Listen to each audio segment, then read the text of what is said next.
Hey, Nick. Yeah. Hey, what are you doing right now? Putting stuff on the shelves. In this new studio that we're building? Yeah. Hey, dude, is there a Kickstarter that people go to help us build the studio? Heck yeah, dude. Did you know that you can get an Unmatched set, Nick, if you back that Kickstarter? I didn't know that. You could do it, man. You know who it features? What? Us butts. Oh. Fighting Medusa and whatnot. You can check out our Kickstarter. It's live right now. And then with that, let's get to the top 10. What's up, everybody? I'm Mike. Cold open! 3, 2, 1, bro.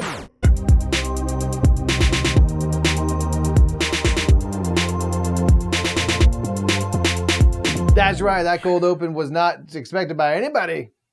What's up, everybody? I'm Nick. I'm Mike. We're the brothers Murph. Yeah. And we are today stealing from one of our very, very, very good friends. Ruel Gaviola, we love you so much. Oh, what a freaking gem. Ruel did a wonderful thing on his Patreon. Yeah. You can see a link to his Patreon in the comments of this video. And Give we him highly money now. recommend you support Ruel. We do, which is why we knew about the thing that Ruel did. Ruel is one of our very favorite people that helps us do Tabletop Live Network. Awesome things in this community, and we really appreciate. But you did a brilliant thing, Ruel, where you said, these are my top 10 games, according to Board Game Geek. Meaning of the games I own, this is what Board Game Geek has decided are my very best. Yeah. The ones that are most in line with the wills of the people. Yeah. And so we That said, was super interesting, yeah. that's a fun topic to do because with all of these lists, the fun is really coming up with what do you think is the best. And so we're going to list our top 10 games according to Board Game Geek. Yeah. We got permission from Ruel to do this, yeah. Yeah. We asked, like, hey, do you mind if we use that idea? And he's like, yeah, absolutely, that sounds I think cool. it's brilliant. You know, these are the games that we own that are top of the hotness according to everybody. Yeah, so this is the top 10 games that we own according to Board Game Geek. Now, in our Patreon, it's going to be free for everyone to be there, just living over there. We're going to, after this list over on Patreon, we're going to rearrange this list to what we actually think these are in terms of... Do we agree that these are the orders that we would put these 10 games in? They are not. So you can go watch it on our Patreon to see how we would order these things. Again, that's free and fun for everyone, but you do have to go to our Patreon page. Over there. And if you're not a patron while watching that video, consider helping us out. We'd appreciate it. So let's go ahead and get into number 10, our 10th best game, according to Board Game Geek.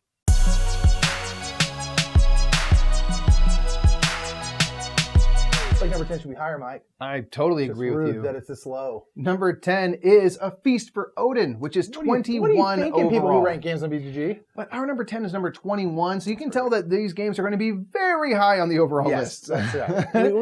We own a lot of the top ranked games, yeah. I would rank Feast for Odin higher than my 21st best game, personally. Yes, that's true. But Feast for Odin is a fantastic game that we quite love. It's a game of a humongous worker placement game by Uwe Rosenberg, where you are putting out different groups of your Vikings, which are all your workers. And based off the amount of workers you place down at once, you can access actions that are in the first, second, third, or fourth, or with the Norwegian expansion, a fifth column that works a little bit different, to do all sorts of stuff. You can go hunting for animals. You can go raiding faraway lands. Different spots. You can discover islands and try to populate those islands with your tiles. And you're doing all of these things that ultimately give you all these different polyomino-shaped tiles, and you're trying to fill your player board. This is where Patchwork came from. Patchwork came from the filling up the player board with strange tiles is what Patchwork became, but it was ultimately a small part of a bigger game, Feast for Odin, where you're doing all of these actions to feed your Vikings and then get these tiles to then place on your board, ultimately to score your points, get some income going, get money and all that kind of jazz. It's just really fun. The main thing that we always talk about is it's just fun to explore different strategies, different types of actions. Like there's still to this day probably a certain action space that I've never gone to. Right. And probably should explore that probably next time should go into that, yeah. It's great. We love A Feast for Odin. It's number 10, which again is still ultimately quite impressive. But 21 overall. Yeah, that's number 10. According to BGG, is Feast for Odin. So let's get to number 9.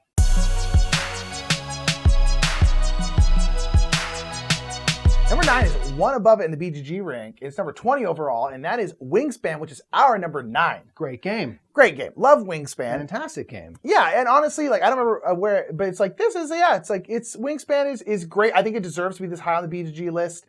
I think it's great. I think this is a game that brings in a lot of people. I personally have played Wingspan with a lot of newer gamers, and because the theme is just different and more interesting than frankly a lot of other themes, like new gamers don't want to, I don't know, trade silk for stone. It's a little bit of a leap if you haven't been playing board games. Yeah, like, it's what? like who generally newer gamers want like better themes, frankly. And Wingspan is that. And on top of that, it's a really great game. We just got the 2 expansions for it, and they really do open up the game a lot more. It's really, really wonderful. We love Wingspan. Wingspan is just an engine builder where you're collecting these different kinds of birds. They're going to go in 3 different habitats, like grasslands, wooded areas, and then wetlands. And then you are then activating those birds, which are going to do a whole bunch of different stuff. Yeah. And it just works. It just works so darn well. It's that kind of quick, fun engine builder where you get to put a thing down, you take that action, the actions get better the more birds you have in that habitat, and then you trigger most of the birds will have an ability. When you take that action, you do boom, boom, boom down a line. So you can build great, fun combos. It just works. The birds are worth points and stuff. The art's beautiful. And yeah, I mean, Wingspan's number 20 for a reason. It's just a great game with a great theme that is just very pleasing to a lot of people. Yeah. So it's our number 9, number 20 overall. And let's get into number 8.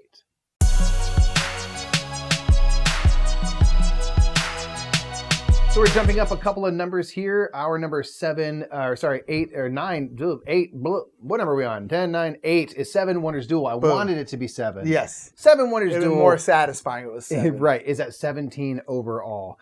And it's a fantastic 2-player implementation of 7 Wonders. Clearly based on the people.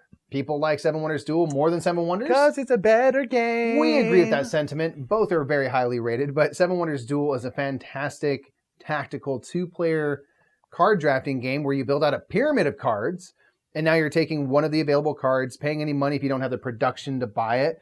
And then in the early phases, you get more cards that give you production, like the ability to make brick and wood and stone, papyrus and glass and things.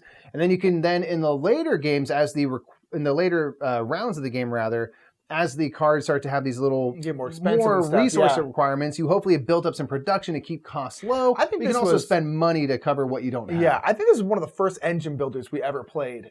Probably. Yeah, because I remember we played this like before Terraform Mars came out. Oh, so yeah, definitely I think this was one of the first engine builders we ever played. And honestly, it's great. Like I do like 7 Wonders Duel a lot. I think people love it. I mean, again, it's higher ranked than 7 Wonders. I personally think it's a better version, although they're not that similar, in my opinion. I mean, there's the overlap in that you can build Wonders of the World. Yeah. The production, the cards are the same, but the way that it functions it feels very different. It's so different. Yeah. But it's good. It's a great game. We have not tried the expansions. I've always wanted to. But it's number 8 for us, 7 Wonders Duel. Yeah. Great game. It's going to get number 7.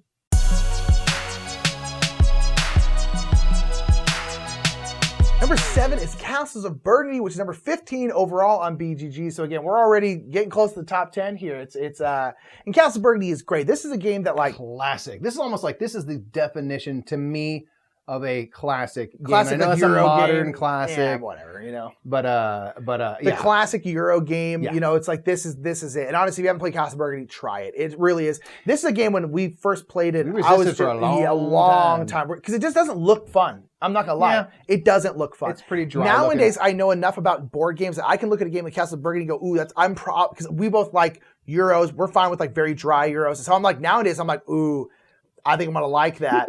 But back in the day, it looks boring. It does. It just looks boring. I'm sorry, it just does. And so that has it going against us. We're very resistant. It's one of those things also, you kind of get that hipster thing where you keep hearing about how great something is. That good. And you're like, it can't be that good. Whatever. Stop talking about this game. It can't be that good. And we finally tried it and I was like, oh, it's really good. It's looking really good. It really is. I mean, it's as highly ranked as it is for a reason. It's absolutely incredible. It's fantastic. You're using your dice and stuff. There's a lot of mitigation of those dice rolls, and you're just trying to get different tiles and put them onto your estate, which is really fantastic. Every time you put a different type of tile, it has a thing it does. Yep. Different buildings all have different effects. Yep. There's technologies you can get.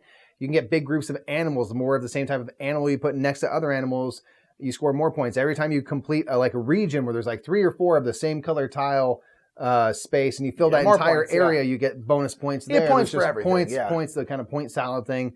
Castle Burgundy, it's one that we're gosh, this earned its rank as a classic. Funny thing is, we played the dice game beforehand. We both played the dice game before we played the full game. And the dice game, also really fun. Yeah, it's fantastic. Castle Burgundy is one that we're just super happy we finally tried. And then we're great, we should have done this a long time ago. And now we've owned it for quite some time and love it. So that's our number 7, Castles of Burgundy, on 15 overall in the rankings. So let's go ahead and get now number 6.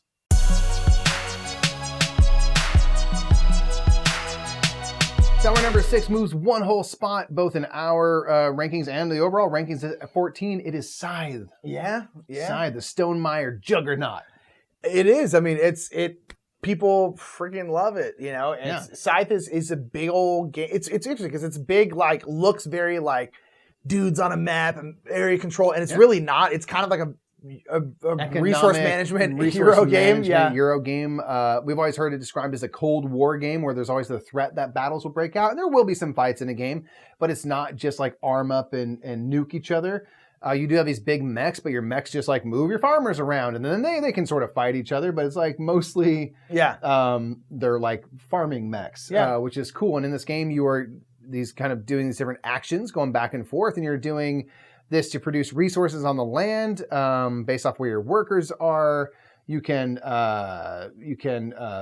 build stuff. You can move your character around and kind of explore the map and get to the factory in the center to get a special kind of fifth action you can do. And then on the tops of all the main actions, you can do stuff. Then on the bottoms, you have the ability to actually like build your buildings, build your mechs, get stuff out that will get you toward your objectives. And you're trying to get these little objective stars out onto the board. The second someone gets their 6th objective down, the game will end. And those stars are going to be one of the big ways you score points. And it's also going to be scored based off of like where you are on the map, kind of how far you've spread out and things like that. So it's just a really good game because it's like a really interesting action selection system. You always have to choose a new action, kind of going back and forth. And you kind of build into this whole rhythm. And it just like has a really stellar production because it does have some of the combat, but it's not hyper aggressive necessarily. Yeah. And so it kind of satisfies people that like to get into each other's space a little bit. Yeah. But it also gets people who kind of like to do resource management, kind of farming, more Eurogamey things. It really is a kind of a perfect hybrid game, I feel like, where it hits kind of a lot of people's sweet spot. Yeah.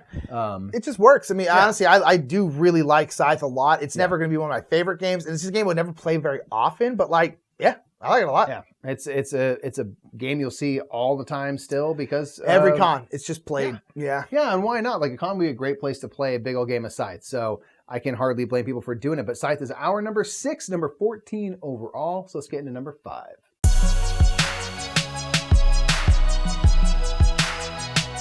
Number 5 is number 13 overall in BGG, and that is War of the Ring. This is a big Lord of the Rings in a box type game. I'm actually kind of surprised that this game is still so highly ranked on BGG. It's these kinds of like big, heavy, long games. I mean, I guess there's a lot of other games that on here that kind of fit this category. I think Board Game Geek has some amount of like love for games that don't actually get played that much, but are these big epic experiences. So it's just like, to be fair, like, would love to play this game. To be fair, we love War of the Ring, and we don't play it very much. Up until a year ago, we hadn't played it in many, many years. And now we played it like 3 or 4 times. But that was like, it had been so long. It had been a very long time. Yeah. So like that's, I mean, there is probably some of that, but it's one of those things where it's still very well loved. But this is Lord of the Rings in a box. 2-player game. One player is the Shadow Army, Sauron's army. The other player is the Free People. Free People are trying to destroy the ring, and then the Shadow Army is trying to essentially everything that's not the ring. Yeah, pretty much destroy everything or corrupt the ring bearer. Very, very cool. Very asymmetric game. You're playing 2 completely different games in terms of what you're trying to do, and it's just epic. It's just all encompassing. The board is like this big. It's absolutely huge. Tons of minis. And then on top of that, it's just Lord of the Rings. All the cards very satisfying. Are something that's happening in the books. It's like you're playing this card and like, oh, this card makes sense because it's up in Bree. So you're putting troops up in Bree and you're like, oh, it's just great. And there's so many deep cuts with all the references and stuff. And if you love Lord of the Rings, it's just so good. It's just so satisfying and so much fun. I do absolutely adore it. It's fantastic. I mean, it's never going anywhere. Like even if we don't play it that often, because we love Lord of the Rings.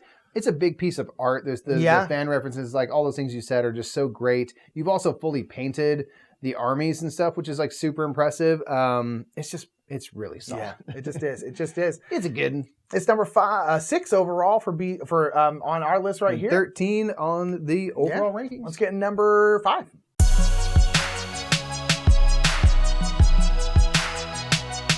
Number 4 is 10 overall. I found it. It is 10 Great overall. Western Trail. Yeah. So we'll probably get kicked out of the well, who knows? Because the new version, like, this probably get kicked out of the 10 pretty soon. But the new version of Great Western Trail might keep it around for even longer. I gotta wonder if it's gonna infuse some new blood. Great Western Trail is a really cool rondel game where you are kind of going through from building to building, and that will grow and change as the game goes as people build these buildings to take different actions. Ultimately, you're trying to assemble a hand of cards with many different types of cattle. And you're running cattle up to Kansas City to be sold. Yeah. And then you're kind of going to return back to the start. You draw out a hand of cards. There's a bit of deck building in there to get those different types of cows. And then you do the whole thing again. And you go around and around, and you're trying to kind of bump up there's this kind of train track, and you're trying to go get your train down that track. You're trying to get better cows and stuff. And again, you're trying to, if I have two of the same type of cow, even if they're worth 3 points, I only get to score one of those. So you really need to get a diverse hand together. Yeah. There's a lot of hand management stuff. Yeah, constantly trying to Which is neat. discard cows to get other cards and hope you draw the right ones, and mitigating it with ribbons and stuff that you've won. Yeah. Yeah, it's just A lot of cool stuff. this is a game that like I love so much. I really do. And I'm Especially very the excited. expansion added a lot of Yes, good the stuff. expansion added a lot for us. Yeah. I'm just excited for the new version. I'm curious to see what they do with these new versions. There's 3 new versions, the kind of the same one again with like new art. Yeah, more of an aesthetic change. Yeah, and then there's one that's going to be based in Argentina, and then one's based in New Zealand. So I'm very curious of what those are going to be. Yeah. I'm just excited. I'm very excited about it. Me too. Yeah, they've gotten a nice upgrade in the looks department, which is fantastic. Yes. Seemingly, we obviously haven't seen the finished product, No, but no. what we've seen so far. But yeah, it's a great game. So Great Western Trail is our number 4, ranked number 10 overall. So let's get number 3.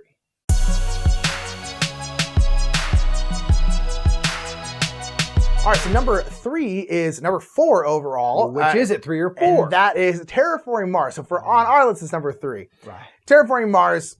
It's Terraforming Mars. It's one of the most popular games in the last 10 years, probably. Again, we go to any convention, and there's still, if you have a big hall of people playing There's games, a bunch of big box there's just 3D like, versions. just Terraforming Mars Yeah. is everywhere. Still, it's Everywhere. just everywhere. People love it. They keep supporting it with expansions. They had a Yeah. digital version. They just had the Ares Expedition come out. I mean, they just keep supporting this game, and I love it because I really like Terraforming Mars. I mean, I still do. At this point, probably, I think Ares Expedition is it's going to overtake Terraforming Mars for me personally. Sure. I think so. But nonetheless, I still love the engine building in the game. I like the theme of like trying to terraform Mars.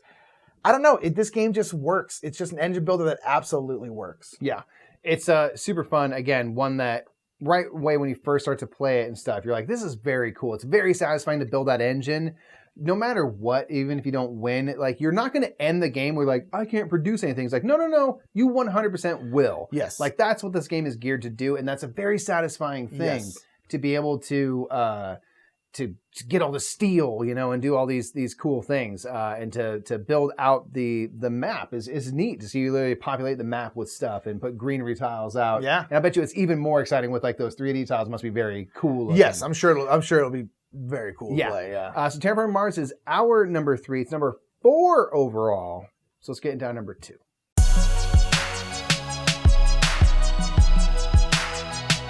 So Nick, our number 2 is everyone's number 2. It is. It's Pandemic Legacy Season 1. That's true. We That's played true. this back in March. Yeah, I played the whole thing. Yeah. In one sitting and stuff. You can see a video up there for the time we played it in one sitting. We played it live on the air straight from beginning to end. No stops. Yeah, it was I mean, long. we stopped for food. So, what I'm talking about. But in one go.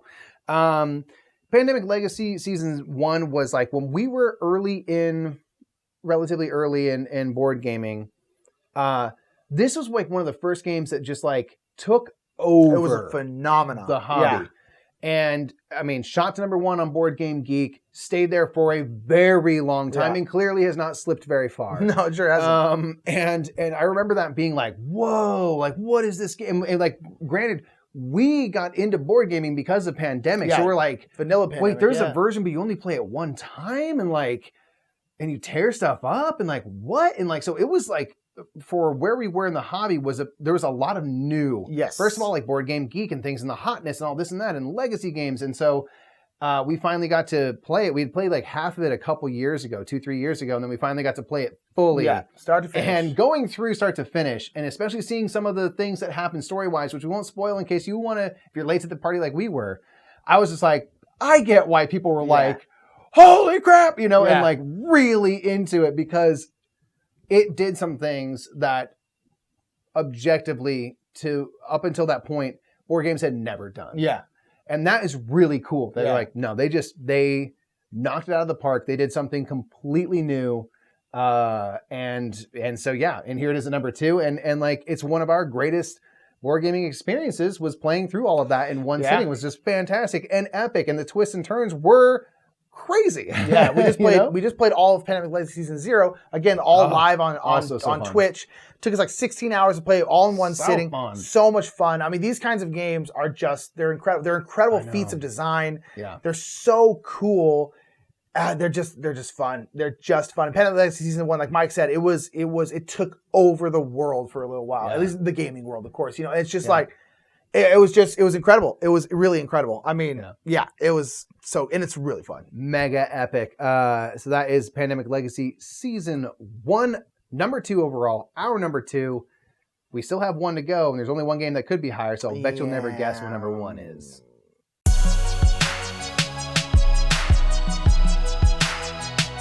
Number 1 is Gloomhaven. Well, shocker. You know, now, granted, we're including Gloomhaven and Gloomhaven Jaws of the Lion because technically Jaws of the Lion is our number 4 because yes, it's all which is the why way, we screwed up the numbers there a little bit. Yeah, it's all the way up to 6 overall, but we decided to combine them so we could talk about Feast for Odin. Because they're the same game.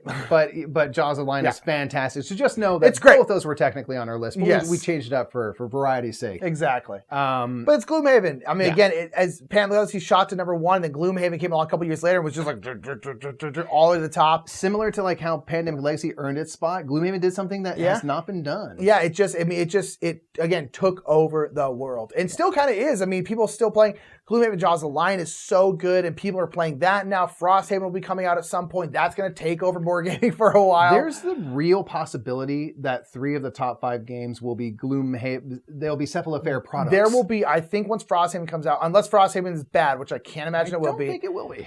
Considering Jaws of the Lion went to number 6, I don't know if it'll be 1, 2, 3, but I think all 3 will be in the top 10. 3 in the top 10. Which I'm sure will annoy people, and I'm kind of here for it. I'm not going to lie.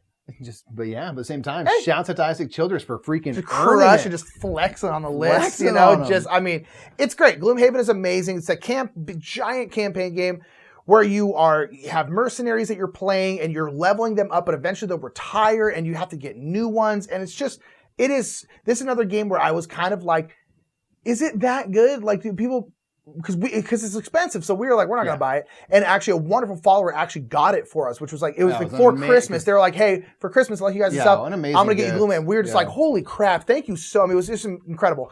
And we started playing it. We were like, wow, that is really fun. I get it. It's that good. It really is. It's really fantastic. It's number 1. It's number 1 overall. It's a feat of board gaming, so we get it. And that's, according to everyone, our best game that we own. So that is number 1, but do you agree with that list? We kind of disagree. I bet you disagree too. So over on our Patreon, there's going to be our list. So we're going to take this exact same list, and each of us separately is going to rearrange it in what I personally think this list would be, and then Mike personally thinks that list would be. Like a casual chat. Do we agree on these 10? Do we agree with each other even? No. Do we agree with this listing? For sure not. There's going to be some changes. So check that out on our Patreon. Again, it's free. You don't have to pay anything to see that video. So go ahead and check it out. And consider the Patreon while you're there. Yeah, and speaking of patrons, at the end of every top 10, we always run all our patrons by. So if you're a patron of ours, you should see there. And if you want to support our Patreon, go over there and chuck a couple bucks at us if you want to. Our patrons are wonderful, and they just support us for no other reason than they want to, and that just means everything, honestly. It's incredible. And super duper awesome. We really appreciate the support. Always new stuff on there. We usually do like a lot of Q&A type stuff on there, answering questions. Kind of metagame mid type stuff. And so all that stuff's over there. It's usually free for everyone, so you can go over there and check out a whole bunch of stuff. We don't like to put stuff behind paywalls. But yeah, thank you to all our patrons. It really, really means the world to us. We appreciate it. That's going to be it for us, That's I guess. it, yeah. That's our top 10 games according to Board Game Geek. Until next time, I'm Mike. I'm Nick. We're the Brothers Murph, and we'll see you in the next top 10. Bye, everybody. Thanks so much for checking out another top 10. This one wasn't even our really top 10. It was Board Game Geeks. Yeah, it was weird, man. They decided our list for us. Indeed. Let us know what your top 10 games are according to Board Game Geek in the comments below. If you want to see another top 10, you can click right over there. Find Brothers Murph products over there. If you want all the Brothers Murph products, click the subscribe button. Ooh.